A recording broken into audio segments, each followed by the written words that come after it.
30 दिवसांपेक्षा जास्त साखरेचा साठा ठेवता येणार नाही. 1 ऑगस्टपासून होणार केंद्र सरकारचा नवीन नियम लागू. साखरेची साठेबाजी रोखण्यासाठी कृत्रिम टंचाई निर्माण होऊ नये आणि ग्राहकांना योग्य दरात साखर उपलब्ध व्हावी यासाठी केंद्र सरकारने मोठा निर्णय घेतलेला आहे. 1 ऑगस्ट ते 30 नोव्हेंबर 2026 या कालावधी देशभरातील साखर व्यापाऱ्यांसाठी साखर साठवण्याची मर्यादा निश्चित करण्यात आली आहे.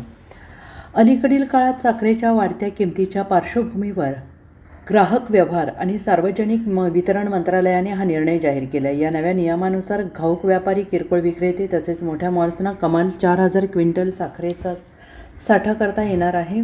तसेच व्यापाऱ्यांनी साखर मिळाल्यानंतर 30 दिवसांच्या आत तिची विक्री करणे बंधनकारक ठरेल. म्हणजेच साखरेचा साठा दीर्घकाळ गोदामात ठेवून कृत्रिम टंचाई निर्माण करता येणार नाही. आणि याशिवाय व्यापाऱ्यांना दर आठवड्याला सरकारी संकेतस्थळावर त्यांच्या ताब्यात किती साखर शिल्लक आहे याची माहिती देणं अनिवार्य करण्यात येणार आहे. सणासुदीच्या काळात बाजारात साखरेचा पुरेसा पुरवठा राहावा आणि ग्राहकांना योग्य दरात साखर मिळावी हा या निर्णयामागील उद्देश आहे.